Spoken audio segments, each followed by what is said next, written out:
আসসালামু আলাইকুম। আজকে আমরা ডোমেন রেঞ্জের অঙ্ক আমরা অলরেডি আগে করেছি। এর পরবর্তীতে আমরা ডোমেন রেঞ্জিং নির্ণয় করব, তবে এটা হচ্ছে লেকচিত্রের সাহায্যে। আগের গুলো কিন্তু লেকচিত্র উল্লেখ করা ছিল না, ওইগুলো আমরা সিম্পলি করছিলাম, আর এটা কিন্তু লেকচিত্রের সাহায্যে করতে হবে।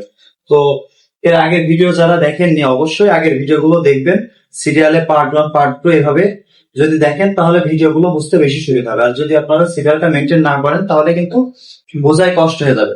তাহলে আমরা এই ভিডিওটা শুরু করি। এখানে আমরা লেকচিত্র আঁকবো, এর আগেও কিন্তু আমরা লেকচিত্রের একটা অঙ্ক দিয়েছি আগে, ওইটা আগে দেখে আসলে এটা আরো বেশি ইজি হবে। তো প্রথমে যে আমরা জানি কি এটাকে তিনটে এফ অফ এক্স এর তিনটা মান দেওয়া আছে, একটা মান, একটা মান, একটা মান। তিনটা মানের জন্য কিন্তু আলাদা আলাদা তিনটা শর্ত দেওয়া আছে। তো আমরা যখন লেকচিত্র অঙ্কন করবো তখন কিন্তু আলাদা আলাদা করে তিনটার আলাদা আলাদা মান বসাতে হবে। এই জন্য আমাকে এইভাবে লেখার নিয়ম যে প্রথমটা হচ্ছে এই যে প্রথম যে শর্ত, এই শর্তের জন্য এফ অফ এক্স এর এই মানটা, তাহলে ওইটা এভাবে লিখতে হয় শর্ত এক। এক নম্বরটাই এক্স এর যে শর্তটা দেওয়া রয়েছে সেটা লিখতে হবে প্রথম। এই শর্তকে ব্যবধি বলা হয়, তাহলে লিখবো যে এত ব্যবধিতে। এটা কিন্তু এই যে এই ব্যবধিতে এক্স স্কয়ার কার মান, এফ অফ এক্স এর মান। তো আমরা জানি ওয়াই সমান এফ অফ এক্স সমান, এটা কত দেওয়া ছিল, এফ অফ এক্স এর মান এক্স স্কয়ার। এই যে এই ব্যবধিতে এফ অফ এক্স এর মান এক্স স্কয়ার, আর এফ অফ এক্স টাকে আমি ওয়াই ধরে নিয়েছি। আচ্ছা, এটা আমরা মূলত প্রথমে কি করবো সেটা একটু বলি। যে আমরা যখন লেকচিত্র আঁকবো, লেকচিত্রে একটা এক্স এর মান লাগে, একটা ওয়াই এর মান লাগে। তাহলে এখানে কিন্তু এক্স এর শর্তে যে দেয়া আছে এই শর্তে, কিন্তু আমার ওয়াই এর মান কিন্তু দেয়া নাই। কিন্তু ওয়াই এর এই যে এক্স এর মান যদি আমি এখানে বসাই তাহলে কিন্তু আমি ওয়াই এর মানটা পেয়ে যাবো। তো এখান থেকে এক্স এর যে মানের জন্য ওয়াই এর মান পাবো সেটা আমি পাশাপাশি বসাবো, একটা এক্স এর মান কমাতে একটা ওয়াই এর মান। তো প্রথম নিয়ম হচ্ছে এত হতে পাই, সেটা লিখবো এটা হতে পাই। আচ্ছা, এটা হতে কি পাচ্ছি প্রথম, এখানে বলছে যে এক্স এর থেকে শূন্য বড়। শূন্য কিন্তু এক্স এর সমান না, এক্স এর মান না, কিন্তু যে মানটা দেওয়া থাকবে সেটা অবশ্যই লিখতে হবে। তার মানে এক্স এর মান যদি আমি শূন্য ধরি, তাহলে এক্স এর মান যদি এখানে শূন্য বসাই, ওয়াই এর মান এই যে এক্স এর জায়গায় শূন্য বসালে শূন্য, স্কয়ার মানে শূন্য, তার মানে এক্স এর মান প্রথম কমা দিয়ে ওয়াই এর মান। এটা নিলাম যে মানটা দেওয়া ছিল সেটা। এবার এই যে শর্ত দেওয়া আছে সেই শর্ত অনুসারে এক্স এর মানটা মূলত কি, এক্স এর থেকে শূন্য বড়, তার মানে এক্স এর মান হচ্ছে -1 -2 এইভাবে মাইনাস ইনফিনিটি পর্যন্ত। তো যে মানটা দেওয়া থাকে না, যেটা লিখতে হয় এমনি কিন্তু ইকুয়াল থাকে না, সেটাকে লিখতে হয় প্রান্ত বিন্দু বিহীন। প্রান্ত বিন্দু বিহীন। এবং এর পরবর্তীতে যে শর্তর ভিতরে যে মানটা পাবো সেই মানটা দুইটা নেবো, মানে এর পরবর্তী মানটা এই এক্স এর মান ওইটা হবে প্রান্ত বিন্দু যুক্ত। যুক্ত মান আমি দুইটা লিখবো। তার মানে এই যে এই শর্ত অনুসারে এক্স এর প্রথম মান আসছে কত, -1। এক্স এর মান যদি আমি এখানে -1 বসাই, মাইনাস এর স্কয়ার করলে কিন্তু প্লাস হয়ে যায়। -1 এর স্কয়ার করলে ওয়াই এর মান +1, এক্স এর মান কমা ওয়াই এর মান কমা। এবার এক্স এর মান যদি আমি 2 নিই, তাহলে -2 এর স্কয়ার করলে 4। এর পরবর্তী -3 -4 -5 এভাবে কিন্তু মাইনাস ইনফিনিটি পর্যন্ত নেওয়া যাবে। এই জন্য এখানে কিন্তু ডট ডট দিতে হবে, কারণ মান কিন্তু শুধু এই দুইটা না, শুধু দুইটা নিলে স্ট্রাগল এই জন্য দুইটা নিছি। এবার এই যে -1 -2 এগুলো কিন্তু এক্স এরই মান। জিরোটা কিন্তু এক্স এর মান ছিল না, জিরো পর্যন্ত ছিল, এই জন্য জিরোটা কিন্তু প্রান্ত বিন্দু বিহীন। কিন্তু এই যে -1 -2 এগুলো এক্স এর মান, এই জন্য এগুলোকে লিখতে হবে প্রান্ত বিন্দু যুক্ত।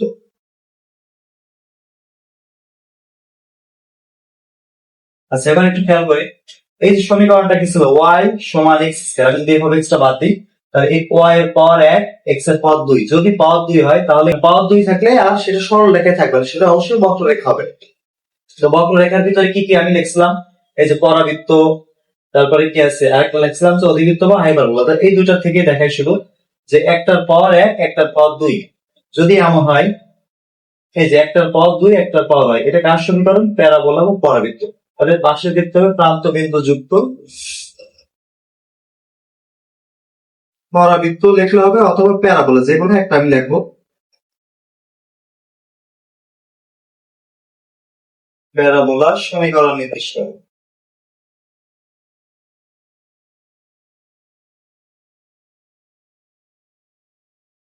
ঠিক একই ভাবে এবার আমরা দ্বিতীয় শর্তটা নিয়ে কাজ করবো।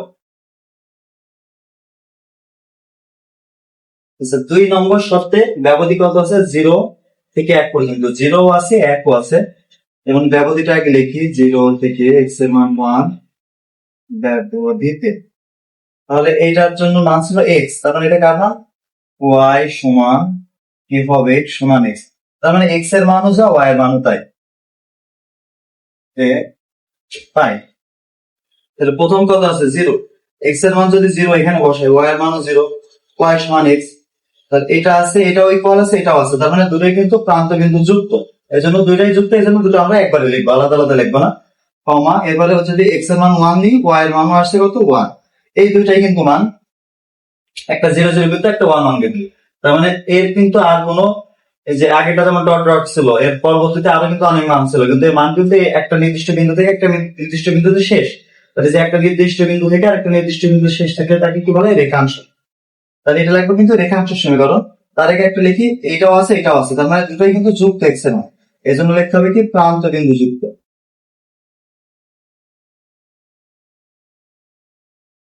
রেখাংশের সমীকরণ।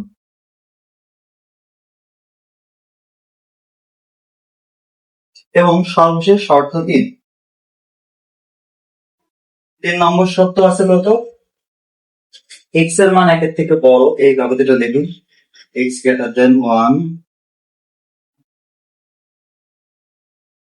ওয়াই সমান এফ অফ এক্স সমান, এটার জন্য কত ছিল ওয়ান ভাগ এক্স পাই। তাহলে এক্স এর মান প্রথম যে বিন্দুটা দিয়ে আছে সেটা কিন্তু নিতে হবে, এক্স এর মান কিন্তু ওয়ান না, তারপরে যেটা দেওয়া আছে সেটা লিখতে হবে, এবং সেটা প্রান্ত বিন্দু বিহীন, এটা যেহেতু নেই তাই বিহীন।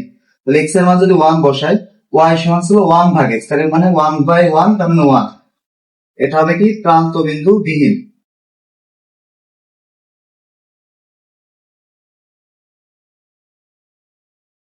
এবং প্রান্ত বিন্দু যুক্ত দুইটা মান নিব, তাহলে এক্স এর মান একের থেকে বড়, তাহলে একের থেকে বড় যে মান সেটা তো এক্স এর মান, এক্স এর তাহলে অরিজিনাল মান কত আছে এর ভিতরে দুই, প্রথম মানটা আসে দুই, তাহলে এখানে যদি এক্স এর মান দুই বসাই, ওয়াই এর মান কত আসছে হাফ, এক্স এর মানের পরে যদি প্রান্ত বিন্দু যুক্ত দুইটা নেব, তাহলে থ্রি যদি বসাই ওয়ান বাই থ্রি, মান তো এই দুইটা না, মান কিন্তু এইভাবে চলতেই থাকবে, কারণ দুই তিন চার এইভাবে চলবে।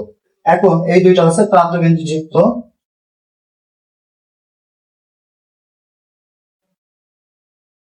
এবার খেয়াল করি কিসের সমীকরণ, সেটা যে লিখছিলাম ওয়াই সমান ওয়ান বাই এক্স, এই যে লেখা ছিল ওয়াই সমান ওয়ান বাই এক্স, ওগুলো কিন্তু এটাই লেখা আছে, যেগুলো হচ্ছে একটা প্লাস একটা মাইনাস, অথবা এক সাইডে এটা গুণ আকারে, এটা এক সাইডে ভাগ আকারে থাকবে, সেটাকে লাগবে কি আমরা অধিবৃত্ত বা হাইপারবোলার সমীকরণ। তাহলে এটাকে আমি একবার লিখি হাইপারবোলার সমীকরণ।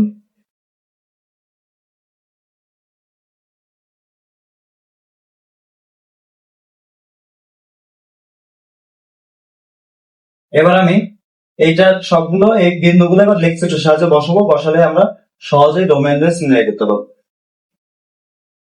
আচ্ছা, আমার যেহেতু জায়গা কম, আমার যেটুকু বোঝানো লাগবে সেই অনুসারে আমি লেকচারটা নিজের মতো আঁকছি, যেহেতু ওয়াই এর নেগেটিভ মান আঁকার লাগবে না, এই যে ওয়াই মানগুলো সব প্লাস, এর জন্য নিচের দিকে ওয়াই এর যে নেগেটিভ মান সেগুলো আমি ততটা আঁকিনি, তো জায়গা থাকলে অবশ্যই আঁকতাম। ওয়াই এর নিচে আছে নেগেটিভ মান, আর উপরে ওয়াই এর পজিটিভ মান, বাম সাইডে এক্স এর নেগেটিভ মান, ডান সাইডে এক্স এর পজিটিভ মান, এটা তো আমরা সবাই জানি। তো প্রথম আমরা বিন্দুগুলো বসাই, যে প্রথম শব্দ এটা ছিল, প্রথম ছিল জিরো জিরো বিন্দু, প্রান্ত বিন্দু বিহীন, তার মানে এক্স এর মান জিরো, ওয়াই এর মান জিরো, এটা এই বিন্দু যদি বিহীন হয়, এটা কিন্তু এইভাবে আমি একটু বড় করে দেখাচ্ছি বোঝানোর জন্য, গোলটা বড় করে রাখলাম, এটা হচ্ছে ফাঁকা রাখতে হবে, বিহীন হলে কি হবে ফাঁকা, আর যদি যুক্ত হয় তাহলে এটা ভরাট করে দিতে হবে। ওয়ান ওয়ান রাখলাম, এবার কত হচ্ছে এক্স এর মান মাইনাস ওয়ান, ওয়াই এর মান প্লাস ওয়ান, এক্স এর মান মাইনাস ওয়ান যেটা, আর ওয়াই এর মান প্লাস ওয়ান এটা, তার মানে এই যে প্রথম এরপর বিন্দু আছে এটা, এবার এটি কিন্তু প্রান্ত বিন্দু যুক্ত, তাহলে মুখ কিন্তু ফাঁকা থাকবে না, এভাবে ভরাট হবে। এরপর এক্স এর মান মাইনাস টু, ওয়াই এর মান ফোর, তাহলে এক্স এর মান মাইনাস টু, ওয়াই এর মান ফোর, এই যে এখান থেকে নিচে মাইনাস টু ফোর এই জায়গায়, তাহলে এখান থেকে শুরু, কোথা থেকে এই জায়গা থেকে শুরু, মানটা ঠিক এইভাবে এমন গেছে। এখন মান তো এই দুইটাই শেষ, এখানে কিন্তু ডট ডট আছে, তার মানে এই মান কিন্তু এইভাবে আরো এইভাবে চলবে, তার মানে এর মাথায় অবশ্যই যেহেতু ডট ডট আছে, এর মাথায় অবশ্যই এইভাবে তীর চিহ্ন দেওয়া লাগবে। প্রথমটা কিন্তু এই যে প্যারাবোলার সমীকরণ, এই যে প্যারাবোলা কিন্তু আমরা আঁকছিলাম। আচ্ছা, এর পরবর্তী দুই নম্বর শর্তটা এবার খেয়াল করি, প্রথম বিন্দু আছে দুই নম্বর শর্ত, প্রথম বিন্দু ছিল জিরো জিরো, এই যে জিরো জিরো বিন্দু অলরেডি আমার লেখা আছে জিরো জিরো, এটা জিরো জিরো বিন্দু, তবে এটা কিন্তু প্রান্ত বিন্দু বিহীন রয়েছে, তবে এখানে কিন্তু প্রান্ত বিন্দু যুক্ত, তার মানে এটা কিন্তু এবার ভরাট হয়ে যাবে, যুক্ত হলেই ভরাট হয়ে যাবে। আচ্ছা, এই সার্কেলে আমরা পাশে বিন্দুগুলো লিখতে পারি, যে আগেরটা এটা কত বিন্দু ছিল মাইনাস ওয়ান ওয়ান, এটা কত ছিল মাইনাস থ্রি ফোর, তাহলে এটা প্রথমে জিরো জিরো বিন্দুটা এটা এই যে যুক্ত বলে আগে ফাঁকা থাকলে ভরাট হয়ে যাবে। এবার ওয়ান ওয়ান, ওয়ান ওয়ান কি হবে প্রান্ত বিন্দু যুক্তি, তার মানে 1 1 আগে একই, এটা x এর মান 1 ডান দিকে, y এর মান 1 উপরের দিকে, তার মানে 1 1 এই জায়গায় মিলছে। তার মানে শুরু কত থেকে 0 0 থেকে 1 1 পর্যন্ত, তাহলে 0 0 থেকে 1 1 মানে এমন একটা ছোট দাগ। তাহলে এটা কি রেখাংশের সমীকরণ, এই জন্য কিন্তু রেখাংশ লেখা আছে। এবার সর্বশেষ এবার খেয়াল করি, এবার 1 1 প্রথম যেটা তৃতীয় সপ্তাহে যে মান ছিল 1 1 প্রান্ত বিন্দু বিহীন, কিন্তু এই যে এই বিন্দুটাই তো 1 1 1 1 কিন্তু অলরেডি ভরাট হয়ে গেছে, জায়গাটায় প্রান্ত বিন্দু যুক্ত ছিল। তো একবার যদি ভরাট হয়ে যায় সেটা আর বিহীন মানে ফাঁকা হবে না, বিহীন থাকবে। তাহলে এটা 1 1 বিন্দু, এই যে এটা প্রথম বিন্দু, এটা বিহীন কিন্তু অলরেডি যুক্ত হয়ে গেছে, তার মানে এটা যুক্ত হয়ে থাকবে। এবং এরপরে 2 4, তার মানে x এর মান 2 হাফ, x এর মান 2 এই যে এই ঘর, আর y এর মান হাফ, y এর 1 হচ্ছে এই যে উপরে, তাহলে হাফ হচ্ছে ঠিক এর মাঝামাঝি থাকবে। তাহলে 2 আর এই যে 1 এর মাঝামাঝি কোনটা, এই জায়গাটা 2 হাফ, 2 হাফ কিন্তু যুক্ত, এই জন্য এটা আমি কি করবো, এটা ভরাট করে দিলাম। এর পরবর্তীতে 3 1/3, এর পরবর্তীতে 3 নিলে 1/3, তার মানে হাফের থেকেও ছোট। 1 এর 2 ভাগ করলে এটা, 1 এর 3 ভাগ করলে কি, এই 3 ভাগে এই জায়গায় আসবে না, আরো ছোট হবে না, আমি এভাবে বুঝালাম। এখন মান তো এইভাবে আরো চলবে। এবার 4 নিলে 1/4, এই যে মান তো আরো ছিল, কি লেখা ছিল, x এর মান 1 এর থেকে বড়, তার মানে x এর মান যদি আমি এখানে 2 নিচে 3 নিচে 4 নিলে 1/4, 5 নিলে 1/5, তার মানে মান কিন্তু এখান থেকে শুরু করে এভাবেই চলবে, মানে এভাবে প্রথমে শুরু এখান থেকে এখন নিচের দিকে আসছে, তবে কখনোই কিন্তু এই দাগটা নিচে আসবে না।